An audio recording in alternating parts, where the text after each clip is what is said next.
Mister perfect extra gold. தாம்பத்திய வாழ்வில் தடுமாற்றமா? இல்லற வாழ்க்கை இனிமையாக அமைய வேண்டுமா? இனி கவலை வேண்டாம். பல வருடங்களாக குழந்தை இல்லாதவர்களுக்கும் குழந்தை பாக்கியம் கிடைத்துள்ளது. வயதான பலகினமா, சுகர் பலகினமா, அனைத்திற்கும் ஒரே தீர்வு. எவ்வித கலப்படமும் இன்றி 100% ஹலாலான முறையில் தயாரிக்கப்படுகிறது. இப்போதே ஆர்டர் செய்யுங்கள். மேலும் விவரங்களுக்கு கீழுள்ள எண்ணை அணுகுங்கள். மொத்த பாஜகவும் அவங்களுடைய ஒட்டுமொத்த கோடி மீடியாக்களும் பாஜகவுடைய உளவுத்துறையும் இன்னைக்கு எல்லாரும் தமிழ்நாட்டை நோக்கி திரும்பி பார்க்க ஆரம்பிச்சிருக்கிறாங்க. தமிழ்நாட்டில் என்ன நடக்குது, தமிழ்நாட்டில் என்னெல்லாம் நடந்துருமோ அப்படின்னு சொல்லி தமிழ்நாட்டை பார்த்து பயப்படக்கூடிய அளவுக்கு இன்னைக்கு ஒரு தரமான சம்பவம் நடந்திருக்குது. இந்த நேரத்தில் தான் அமித்ஷாவுடைய தரப்புல இருந்து எல்லா பீகாரிகளையும் ஒன்று சேர்க்கணும், நாடு முழுக்க எங்கெல்லாம் பீகார் சைட்லேருந்து எங்கெல்லாம் தொழிலாளர்கள் வெளியில் வந்திருக்கிறாங்களோ அவங்க எல்லாரையுமே 500 பேரா நம்ம ஒன்று சேர்க்கணும் அப்படின்னு சொல்லி அமித்ஷா, அண்ணாமலை மாதிரியான மாநில தலைவர்களுக்கு ஆர்டர் போடக்கூடிய பல சம்பவங்கள் நடந்திருக்குது. இப்போ பாஜகவே அலறி துடிக்கக்கூடிய அந்த சம்பவம் என்னன்னு பார்த்தோம்னா, இன்னைக்கு நம்ம தமிழ்நாடு முதலமைச்சர் மு.க. ஸ்டாலின் அவர்களுடைய தலைமையில் வந்து எல்லா தென்னிந்தியாவில் இருக்கக்கூடிய எல்லா அரசியல் கட்சிகளையுமே ஒன்று சேர்த்து, எல்லா மாநில முதலமைச்சர்களையும் ஒன்று சேர்த்து இந்த டீலிமிட்டேஷனுக்கு எதிராக நம்ம எல்லாம் ஒரு விழிப்புணர்வாக இருக்க ரொம்ப முக்கியம். தொகுதி மறுசீரமைப்பு அப்படின்னு சொல்லி பாஜக கொண்டு வரக்கூடிய திட்டம் அவங்களுடைய அரசியல் ஆதாயத்துக்காக கொண்டு வரக்கூடிய திட்டம். இதனால தென்னிந்தியாவோட ஒட்டுமொத்த உரிமைகளும் பறிக்கப்படக்கூடிய ஒரு செயலா மாறிடும். அதனால இதுல நம்ம தென்னிந்தியா ஒன்று சேர்ந்து இந்த திட்டத்தை நம்ம முறியடிக்க வேண்டும். இந்த திட்டத்தை முறியடிக்கிறது மட்டும் இல்லாம நம்மளோட மாநில சுயாட்சியை நம்ம காப்பாற்ற வேண்டியது முக்கியம் சொல்லி ஒரு முக்கியமான ஒரு கூட்டத்தை ஒன்று கூட்டியிருக்கிறாரு. இந்த கூட்டத்து மூலயமா இது இந்தியாவிலே ஒட்டுமொத்தமா பாஜக என்னென்னலாம் அரசியல் கொண்டு வர நினைக்கிறாங்களோ அதுக்கு எதிராக நமக்கு ஒரு பெரிய அடி உழு போதே அப்படின்னு எதிர்நோக்கி காத்திருக்கக்கூடிய ஒரு கூட்டம் தான் சொல்லணும். ஃபர்ஸ்ட் இந்த மீட்டிங்ல யாரெல்லாம் கலந்துக்கிறாங்க அப்படின்னு பார்த்தோம்னா 3 மாநிலத்தோட முதலமைச்சர்கள் கலந்துக்கிறாங்க. பஞ்சாபுடைய ஆம் ஆத்மி முதலமைச்சர், அதே மாதிரி தெலுங்கானாவுடைய முதலமைச்சர் ரேவந்த் ரெட்டி, கேரளாவுடைய முதலமைச்சர் பினராயி விஜயன், இந்த 3 மாநிலத்தோட முதலமைச்சர்கள் கலந்துக்கிறாங்க. மம்தா பானர்ஜி கலந்துக்க வேண்டியது, அப்புறம் கடைசி நேரத்தில் நாங்கள் வரல, ஆனால் இந்த டீலிமிட்டேஷன் விஷயத்தில் எங்களுடைய எதிர்ப்பை பதிவு செய்கிறோம், ஆனால் நாங்கள் கடைசி நேரத்தில் நாங்களும் வரல, எங்கள் கட்சி சார்பிலேருந்து யாரும் வரலன்னு சொல்லி மம்தா பானர்ஜி அதை சொல்லிட்டாங்க. அதுக்கப்புறமா கர்நாடகாவில் இருந்து கர்நாடக முதலமைச்சர் சித்தராமையாவும் வர வேண்டியது, அவருக்கு ஒரு உடல்நல குறைவு ஏற்பட்டதால அவருக்கு பதிலாக துணை முதலமைச்சர் டி.கே. சிவகுமார் அனுப்பியிருக்கிறாரு. இந்த இடத்துல சித்தராமையாவோட சிவகுமார் வந்தது தான் இங்கே ஹைலைட்டு. ஏன்னா சிவகுமார் தான் சங்கிகள் அங்கே ஓட விட்டு அடிச்சிட்டு இருக்கிறதால சிவகுமார் இந்த இடத்துல கலந்துக்கிறதுன்றது ரொம்ப முக்கியமான ஒரு விஷயம். அதே மாதிரி இப்போ கேரளாவில் வந்து பார்த்தோம்னா முதலமைச்சர் பினராயி விஜயன் இன்னைக்கு நேற்றே வந்து இறங்கிட்டாரு. கேரளாவில் வந்து பினராயி விஜயன் மட்டும் இல்லாமல் கேரளாவில் இருக்கக்கூடிய காங்கிரஸ் தலைவர்கள், அங்கே இருக்கக்கூடிய இந்திய யூனியன் முஸ்லீம் லீக் தலைவர்கள், கம்யூனிஸ்ட் கட்சியை சேர்ந்த தலைவர்கள் சொல்லி கேரளாவிலேருந்து எல்லா கட்சிகளும் வந்திருக்கிறாங்க. அடுத்து தெலுங்கானாவிலேருந்து தெலுங்கானா முதலமைச்சர் ரேவந்த் ரெட்டி வந்திருக்கிறாரு. இது இல்லாமல் சந்திரசேகர் ராவுடைய பிஆர்எஸ் கட்சி, அந்த கட்சியிலேருந்து முக்கியமான உறுப்பினர்கள் வந்து கலந்துக்கிறாங்க. அதுக்கடுத்து ஓய்சியோட மஜ்லிஸ் கட்சி, அந்த கட்சியிலேருந்துமே முக்கியமான உறுப்பினர்கள் வந்து இதில் கலந்துக்கிறாங்க. நெக்ஸ்ட் கர்நாடகாவில் நம்ம சொன்ன மாதிரியே டி.கே. சிவகுமார் வராரு. அதுக்கப்புறம் ஆந்திராவில் அங்கே முன்னாடி ஆளுங்கட்சியாக இருந்தால் ஒய்ஆர்எஸ், அவங்களுடைய சார்பிலேருந்து அவங்க கட்சியிலேருந்து முக்கியமான நிர்வாகிகள் வந்து கலந்துக்கிறாங்க. இப்போ இந்த ஆந்திரா விஷயத்தை பொறுத்த வரைக்கும் இங்கே சந்திரபாபு நாயுடு வந்து கலந்துப்பாரா? ஏன்னா இது தென்னிந்தியாவோட முக்கியமான உரிமை சார்ந்த ஒரு விஷயமாச்சே. ஏன்னா சந்திரபாபு நாயுடு சமீபத்தில் சொன்னார், அதிகமாக குழந்தை பெற்றுக்கணும், ஒவ்வொரு குடும்பமும் அதிகமாக குழந்தை பெற்றுக்க வேண்டியது ரொம்ப முக்கியம், ஆந்திராவுடைய மக்கள் தொகை உயர வேண்டியது ரொம்ப முக்கியம் சொல்லி இதனால எந்த பாதிப்போன்றது சந்திரபாபு நாயுடு வழங்கி வச்சிருக்கிறாரு. அவங்க கட்சியோட முக்கியமான தலைவர்கள் யாரெல்லாம் 3ஆவதா பிள்ளை பெற்றுக்கிறீங்களோ உங்களுக்கு 50,000 வரைக்கும் சன்மானம் வழங்கப்படும் அப்படின்னு சொன்னாங்கன்னா அப்போ இந்த அளவுக்கு இதில் எந்த அளவுக்கு பாதிப்பு இருக்குன்றதை விளங்கியிருக்கிறாங்க. ஆனால் அவங்களுடைய கட்சியிலேருந்து யாருமே இங்கே வரல. காரணம் என்னன்னா, எங்கேருந்து இருக்க ஆட்சியும் பறி போயிடுமோ. இங்கே பவன் கல்யாணம் ஒரு மாதிரி வந்துட்டு இருக்கிறாரு, பாஜகவோட பெரிய சங்கியா பவன் கல்யாணம் வராரு, அப்போ நம்ம பாஜக எதிராக செயல்பட்டோம்னா நம்மளை ஓரம் கட்டி விட்டு எங்கேருந்து பவன் கல்யாணம் முதலமைச்சர் ஆக்கிடுவாங்கன்னு சொல்லி சந்திரபாபு நாயுடுக்கு ஒரு பெரிய பயம். அதனால அவரோட கட்சியிலேருந்தோ இங்கே யாருமே வந்து கலந்துக்கல. நெக்ஸ்ட் பஞ்சாப்லேருந்து ஆம் ஆத்மியோட முதலமைச்சர் இதில் கலந்துக்கிறாரு. கூடவே ஆம் ஆத்மியோட ஸ்போக் பர்சனாக இருக்கக்கூடிய சஞ்சய் சிங் அவர் கலந்துக்கிறாரு. இன்னைக்கும் ஆம் ஆத்மியிலேருந்து ஒரு அரசியல் சார்ந்த ஒரு நல்ல கருத்துக்கள் வெளியில் வருதுன்னா சஞ்சய் சிங்கோட கருத்து தான் முக்கியம். அதனால தான் இடி சார்பில் அவளை முடக்கக்கூடிய வேலைகள் செஞ்சாங்க. அந்த ஆம் ஆத்மியோட சஞ்சய் சிங்கை இங்கே வந்து கலந்துக்கிறாரு. அப்புறம் பஞ்சாப்ல இருக்கக்கூடிய அகாலிதளம், அந்த கட்சியிலேருந்தும் அந்த நிர்வாகிகள் கலந்துக்கிறாங்க. ஒடிசாவில் இதுக்கு முன்னாடி அங்கே ஆளுங்கட்சியாக இருந்து பாஜகவை நம்பி ஆட்சியை பறி கொடுத்த அவங்களுடைய அங்கே பிஜு ஜனதாதள், அந்த பிஜு ஜனதாதள் அவங்களுடைய கட்சி தலைவருக்கு அவருக்குமே ரொம்ப வயசான காலம், உடம்பு முடியலன்றதால அவங்க கட்சியிலேருந்து முக்கியமான நிர்வாகிகள் அனுப்பி வச்சிருக்காங்க. இப்போ அவங்க கட்சியில் அமைச்சராக இருக்கக்கூடிய அமர் பட்நாயக் அவரையுமே இந்த மீட்டிங் அனுப்பி வச்சிருக்காங்க. இது இல்லாமல் ஒடிசாவில் இருக்கக்கூடிய காங்கிரஸ் கட்சி தொண்டர்கள் எல்லாருமே இந்த ஆக மொத்தத்தில் 20க்கும் மேற்பட்ட அரசியல் கட்சிகள், 3 மாநிலத்தோட முதலமைச்சர், 1 மாநிலத்தோட துணை முதலமைச்சர், பல மாநிலங்களில் இருக்கக்கூடிய முக்கியமான அமைச்சர்கள், அந்தந்த கட்சிகளோட ஸ்போக் பர்சன்ஸ், இப்படி எல்லாருமே முக்கியமான தலைவர்கள் வந்து கலந்துக்கிட்டு இந்த டீலிமிட்டேஷன் எவ்வளவு ஒரு முக்கியமான ஒரு பிரச்சனை அப்படிங்கறத இங்க தெரியப்படுத்துறாங்க. ஏன்னா இன்னைக்கு பாஜக என்ன செய்யறாங்கன்னா, இது தொகுதி மறுசீரமைப்பு அப்படின்னு சொல்லி இன்னைக்கு எவ்வளவு கொடுக்கணுமோ அதை டைரக்டா கொடுக்காம என்ன செய்யறாங்கன்னா, நாங்க மக்கள் தொகையின் அடிப்படையில் தொகுதியை நான் உயர்த்த போறோம் அப்படிங்கிறாங்க. இப்ப 543 நாடாளுமன்ற தொகுதி இருக்குது. இப்ப நாங்க வந்து மக்கள் தொகைக்கு ஏற்ப ஒவ்வொரு தொகுதிகளுக்கும் ஒவ்வொரு மாநிலத்துக்கும் தொகுதி பிரிச்சு கொடுக்க போறோம் அப்படிங்கிறாங்க. இப்ப பாஜக சொல்ற மாதிரி மக்கள் தொகைக்கு ஏற்ப கொடுத்தா அப்படின்னா 1970 இந்திரா காந்தி வந்து மக்கள் தொகை கட்டுப்படுத்தணும், குடும்ப கட்டுப்பாடு செய்யணும் அப்படி சொல்லி பல விழிப்புணர்வு வரும்போது அந்த விழிப்புணர்வை தமிழ்நாடு மாதிரியான தென்னிந்தியாக்கள் முறையா அதை ஃபாலோ பண்ணாங்க. அதனால நம்ம கிட்ட மக்கள் தொகை அந்த கட்டுப்பாடு நியாயமான முறையில் இருக்கு. ஆனா வட மாநிலங்களில் இது கடைசி வரைக்கும் காதிலே வாங்காதால மக்கள் தொகை கணிசமாக உயர்ந்து போய் கிடக்குது. அப்போ அந்த விழிப்புணர்வு இல்லாத ஒரு மாநிலங்கள் இங்க நம்ம முறைப்படி நாட்டோட சட்டத்தை நம்ம கடைபிடிச்சதால நமக்கு தண்டனை கொடுக்கக்கூடிய விதத்துல என்ன ஆகும்னா, இந்த தொகுதி மறுசீரமைப்பு டீலிமிட்டேஷன் சொல்லக்கூடிய இந்த சட்டம் வந்துச்சுன்னா, இப்போ டீலிமிட்டேஷன் தொகுதி மறுசீரமைப்புன்னு சொல்லி ஆல்ரெடி 543 நாடாளுமன்ற தொகுதிகள் இருக்குது. இதே 543 இருக்கும், ஆனா தொகுதி மறுசீரமைப்பு அப்படின்னு ஒரு லிஸ்ட் வந்துச்சுன்னா, மக்கள் தொகை கணக்குல பார்த்தோம்னா தமிழ்நாட்டில் வந்து 39 எம்பிகளோட எண்ணிக்கை இருக்கா, இந்த 39ல இருந்து 8 குறைஞ்சு போயிடும். ஏன்னா மக்கள் தொகை வட மாநிலத்தோட உங்கள்ட்ட கம்மியா இருக்கு, அதனால உங்களுக்கு 31 போதும்னு சொல்லி நம்ம கையில இருக்கக்கூடிய 8 பிடிக்கிறவாங்க.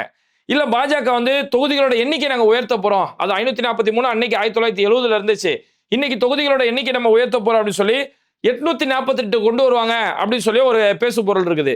இப்படி 848 தொகுதிகள் கொண்டு வந்தாங்கன்னா இப்ப எல்லா மாநிலங்களும் எவ்வளவு இன்க்ரீஸ் பண்ணிருக்காங்களோ அது எல்லா மாநிலங்களுக்கும் அவங்களுக்கு ஏற்ற மாதிரி டிவைட் பண்ணி கொடுக்கணும் இல்லையா.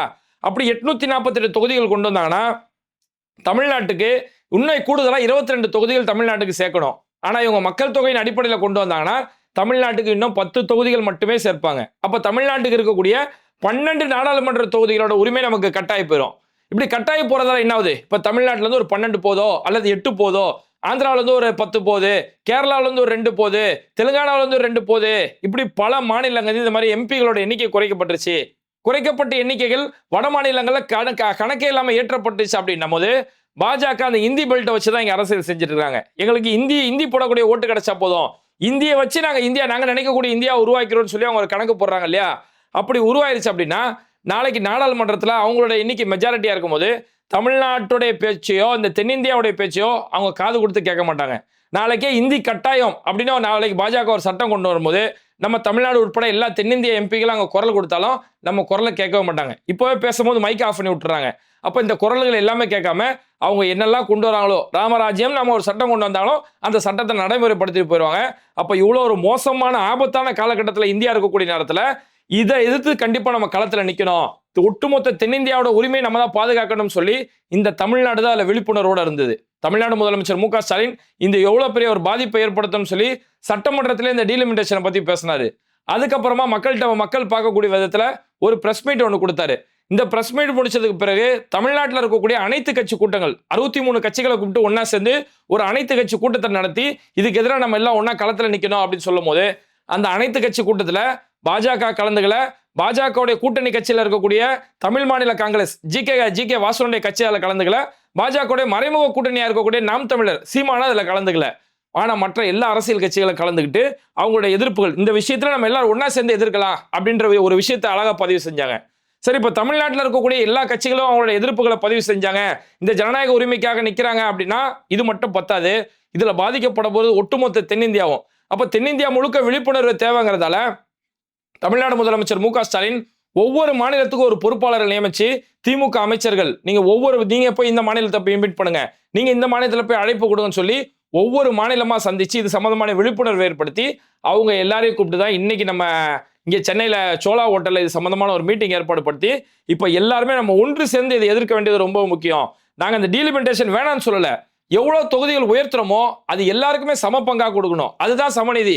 அதை விட்டுட்டு மக்கள் தொகை ஏற்ப கொடுப்பேன்னு சொல்லி எங்களோட இருக்கக்கூடிய உரிமைகள் படிச்சீங்கன்னா அது மிகப்பெரிய ஒரு அநீதி, எங்களுடைய மாநில சுயாட்சி பறிக்கக்கூடிய ஒரு விஷயமா மாறிடும் சொல்லி இந்த டீலிமிட்டேஷன் சம்பந்தமாகவும் இதே மாதிரி தொடர்ந்து தென்னிந்தியாவில் மாநிலங்களோட நிதி குறைக்கப்பட்டுக்கிட்டே இருக்கு. நம்ம இங்கிருந்து ஜிஎஸ்டி நம்ம 1 ரூபா கொடுத்தோம்னா நமக்கு ரிட்டர்ன் வர்றது 26 காசு 29 காசு தான் நமக்கு ரிட்டர்ன் வந்துட்டு இருக்குது. ஆனா உத்தரப்பிரதேசம் மாதிரியான வட மாநிலங்கள் அவங்க ₹1 கொடுத்தாங்கன்னா ₹1 பதில் ₹1.50 ₹2.50 ₹2 60 காசுன்னு சொல்லி அவங்களுக்கு திரும்பி போகும்போது இந்த நிதி பாரபட்சம் இருக்கு இல்லையா, அதுக்கு எதிராகவும் இங்க பல விஷயங்கள் பேசப்படுது. அப்ப பாஜகவுக்கு எதிராக மிகப்பெரிய ஒரு சம்மட்டி அடிங்க அடிக்கப்பட்டு இருக்கின்றதாலதான் இன்னைக்கு ஒட்டுமொத்த பாஜகவுடைய கண்ணும் இந்த தமிழ்நாடு மேல இருக்குது. அவங்களுடைய ஒட்டுமொத்த கோடி மீடியாக்களும் இங்க என்ன நடக்குமோன்னு எதிர்நோக்கி காத்துட்டு இருக்காங்க. பாஜகவுடைய உளவுத்துறையும் இந்த தமிழ்நாட்டுல என்ன நடக்க போகுதுன்னு சொல்லி பெரிய அளவுல இங்க எதிர்பார்த்து காத்துக்கிட்டு நிக்கிறாங்க. சரி, இந்த நேரத்துல தான் பாஜக அவங்களுடைய ஒவ்வொரு மாநில தலைவர்களுக்கும் ஒரு ஆர்டர் போட்டிருக்காங்க. நாடு முழுக்க எங்கெல்லாம் பீகாரிகள் இருக்கிறாங்களோ, பீகார்ல இருந்து பல மாநிலங்களுக்கு வேலை விஷயமா போயிருப்பாங்க, கட்டட வேலைக்கு ஏதோ வேலைக்கா போயிருப்பாங்க. இப்படி நாடு முழுக்க 2 கோடி பேர் பீகாரை சேர்ந்தவங்க பல இடங்களில் வேலை செஞ்சுட்டு இருக்காங்க. இவங்க எல்லாரும் நம்ம ஒண்ணு சேர்க்கணும். ஏன்னா அடுத்து இன்னொரு 7 மாசத்துல பீகார்ல சட்டமன்ற தேர்தல் வரப்போகுது. அப்ப வெளியில இருக்கக்கூடிய இந்த 2 லட்சம் ஓட்டு, 2 கோடி ஓட்டுங்கிறது மிகப்பெரிய ஓட்டு. இந்த ஓட்டு நம்ம பாஜக அறுவடை செய்யணும்னு சொல்லி பாஜக அடுத்து ஒரு திட்டம் போட்டிருக்காங்க. அதுதான் பீகார் திவாஸ் அப்படின்னு சொல்லக்கூடிய பீகார் தினம் அப்படின்னு ஒரு தினம் கொண்டாட போறாங்க. இந்த தினம் கொண்டாடுறதுக்காக என்ன செய்யறாங்கன்னா, ஒவ்வொரு மாநிலத்தில் இருக்கக்கூடிய ஆளுநர் மாளிகையிலுமே பீகார் திவாஸ் நிகழ்ச்சி கொண்டாடணும் அப்படின்னு சொல்லி ஒரு அறிவிப்பு கொடுக்குறாங்க. இப்படி கொண்டாடக்கூடிய இந்த நிகழ்ச்சிக்கு ஒவ்வொரு மாநிலத்திலுமே பீகாரை சேர்ந்தவங்க வந்து வேலை செய்ய வருவாங்களே. இப்ப நம்ம தமிழ்நாடு சேர்ந்தோம்னா திருப்பூர்ல பனியன் கம்பெனியா இருக்கட்டும், கட்டட வேலைக்கு பல இடங்களுக்காக வேலை செய்ய வந்திருக்காங்க. இவங்க எல்லாருமே இங்க அண்ணாமலை ஒன்று சேர்க்கணும். ஒரு பொறுப்பாளருக்கு அண்ணாமலை வந்து இங்க பொறுப்பாளரை நியமிக்கணும். ஒரு பொறுப்பாளருக்கு 50 பீகார் குடும்பம், இந்த 50 பீகார் குடும்பம் உன் பொறுப்பு, நீங்க கூட்டு வந்து அவங்களை இந்த நிகழ்ச்சி கூட்டு வரணும். இந்த மாதிரி குறைஞ்சது இந்த நிகழ்ச்சி எங்க இந்த நிகழ்ச்சி நடக்குதோ அந்த நிகழ்ச்சி குறைஞ்சது ஒரு 500 பேரை கூப்பிட்டு வரணும்னு சொல்லி மேலதும் அவங்களுக்கு ஒரு டார்கெட் கொடுத்துருக்காங்க. இந்த ஒட்டுமொத்த இந்த பீகார் திவாஸ் சொல்லக்கூடிய இந்த கூட்டமைப்புக்கு பாஜக சார்பில் பாஜக பொதுச் செயலாளர் தருண் சுக், பாஜக முக்கிய தலைவராக இருக்கக்கூடிய துஷ்யந்த் குமார் கௌதம், இவங்க 2 பேரும் முக்கிய பொறுப்பாளர்கள் நியமிச்சு ஒவ்வொரு மாநில தலைவர்களுமே நீங்க இந்த மாதிரி கூட்டத்துக்கு ஒன்று சேர்க்கணும். அந்த வரக்கூடிய அந்த பீகாரை சேர்ந்த மக்களுக்கு வந்து இந்த பாஜக அரசு, பாஜக கூட்டணியில் இருக்கக்கூடிய நிதிஷ்குமார் கட்சி, இந்த என்டிஏ கூட்டணி வந்து பீகார்ல எப்பேற்பட்ட நலத்திட்டம்லாம் நாங்கள் கொடுத்துருக்கோம். ஆனா பீகார்ல இதுக்கு முன்னாடி ஆட்சி செஞ்ச ஆர்ஜேடி கட்சி, அந்த ஆர்ஜேடி கட்சி வந்து அவங்க பீகாரை வந்து ஒரு காட்டு தர்பாரா வச்சிருக்காங்க, ஒரு ஜங்கிள் தர்பாரா வச்சிருக்காங்க, காட்டாட்சி நடத்திட்டு இருந்தாங்க. ஆனா எங்களுடைய ஆட்சியில பாத்தீங்கன்னா இவ்வளவு சிறப்பா இருக்குன்னு சொல்லி அவங்களுக்கு பல விஷயங்களை எடுத்து சொல்லி வீடியோ காட்சிகள் மூலியமா அவங்களுக்கு தெளிவுபடுத்தி இந்த வரக்கூடிய மக்களை பீகார் திவாஸ்ன்னு சொல்லக்கூடிய அந்த நிகழ்ச்சியை வச்சு அந்த மூலியமா பாஜகவுக்கு ஓட்டு அறுவடை செய்யணுங்கிறதுக்காக இவ்வளவு பெரிய ஒரு திட்டம் போட்டுட்டு இருக்காங்க. இங்க அண்ணாமலை முழு மூச்சோட இப்ப பீகார் மக்கள்ல ஒண்ணு சேர்க்கறதுக்காக இறங்கிட்டாரு. இப்போ இந்த ஒண்ணு சேர்க்கிறாங்களே தலைவர்கள், அண்ணாமலை மாதிரியான தலைவர்கள், இவங்க வந்து பீகாரை புகழ்ந்து பீகார் மக்களை புகழ்ந்து ஒரு பிரஸ் மீட்லாம் வேற கொடுக்கணும்னு சொல்லி இவங்களுக்கு பல வகையான டார்கெட்லாம் கொடுத்துட்டு இருக்காங்க. அப்ப இந்த மாதிரி பல வகையில் அந்த ஓட்டுகள், அவங்களோட ஓட்டுகளை அறுவடை செய்யறதுக்காக, இதுல கொடுமை என்ன தெரியுமா, இப்படி இவங்க பீகாரோட ஓட்டு அறுவடை செய்யறதுக்கு, பீகார் மக்களை ஒண்ணு சேர்க்கிறதுக்கு இந்த செலவெல்லாம் யார் செய்யணுமா, அந்தந்த மாநில அரசு செய்யணுமா. இப்ப தமிழ்நாட்டில் இவங்க எல்லாம் கூட்டி ஒரு மீட்டிங் நடத்துவாங்க, அந்த மீட்டிங் நடந்து நம்ம தமிழ்நாடு அரசு செலவு செய்யணுமா. எவ்வளவு பெரிய கொடுமை பாருங்க. ஏன்னா இதுக்கு இவங்க டைரக்டா பேர் வைக்காம இது அரசு நிகழ்ச்சியா மாத்துறாங்க. நாங்க ஒன்றும் ஓட்டு கேட்கறதுக்குலாம் செய்யல, பீகார் திவாஸ்ன்னு சொல்லி அந்த பீகார் தினம் தான் நாங்கள் கொண்டாட போறோம், இது ஒவ்வொரு மாநிலத்திலுமே அந்த ஆளுநர் தலைமையில கொண்டாடுறது வழக்கம் தானே அப்படின்னு சொல்லி இதை என்ன செய்யறாங்கன்னா, ஏக் பாரத் ஸ்ரேந்த் பாரத் அப்படின்னு சொல்லக்கூடிய ஒன்றிய அரசோட ஒரு திட்டம் இருக்குது. ஏக் பாரத் ஸ்ரேந்த் பாரத்னு ஒரு திட்டம், அந்த திட்டத்தின் கீழே இவங்களை ஒன்று சேர்க்கணும், ஒரு கலாச்சார தினமான நாங்கள் கொண்டாடுறோன்னு சொல்லி கலாச்சார தினம்ன்ற பேர்ல அரசு இயந்திரத்தை பயன்படுத்தி அரசுடைய பணத்தை பயன்படுத்தி இப்படி ஒரு கூட்டத்தை நடத்தி இது மூலியமா பாஜகவுக்கு ஓட்டு சேகரிக்கக்கூடிய ஒரு வேலைகளை ஈடுபட்டுக்கிட்டு இருக்காங்க. அப்ப இப்படி எல்லாம் பாஜக இப்ப நல்லா பார்க்கணும், பீகார்ல பாஜக கூட்டணி ஆட்சி நடக்குது. ஆனா இவங்க செய்யக்கூடிய இந்த மாதிரியான பிரச்சாரங்களால அங்க பீகார்ல பாஜக ஆட்சி வர்றதுக்கான அவங்க திட்டம் போட்டிருக்காங்க. எப்படி ஒடிசாவில் வந்து பிஜு ஜனதா தள் கூட்டணியில இருந்து ஒரு கட்டத்தில் அவங்க ஓரம் தள்ளி விட்டு பாஜக அங்க ஆட்சியை கைப்பற்றினாங்களோ அதே மாதிரி ஒரு திட்டம் தான் இன்னைக்கு பீகார்லயும் நடந்துட்டு இருக்குது. இது மாதிரி பல மாநிலங்கள்ல அங்க இருக்கக்கூடிய மாநில கட்சிகளை ஓரம் கட்டி அவங்களை ஒழிச்சு கட்டிட்டு அங்க பாஜக ஆட்சி நடக்கிறத ஒரு நாங்க மட்டும்தான் ஆட்சியில் இருக்கணும் அப்படின்ற மாதிரி ஒரு சர்வாதிகார பாதை நோக்கி நகர்றாங்க.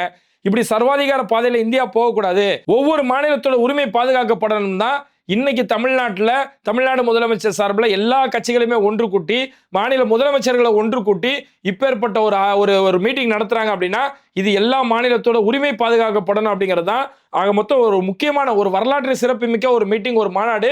இந்த மாநாடு வெல்லப்பட்டு கண்டிப்பா ஒவ்வொரு மாநிலத்தோட உரிமை பாதுகாக்கப்பட்டு பாஜகவுடைய இந்த சர்வாதிகாரம் வீழ்த்தப்படணும். இது மாதிரி வீடியோக்களை தொடர்ந்து பார்க்கறதுக்கு மறக்காம பேட்டை டிவியை சப்ஸ்கிரைப் பண்ணிட்டு இந்த வீடியோக்களை உங்க நண்பர்களுக்கு அதிகமாக ஷேர் செய்யுங்க. இணைந்திருப்போம்.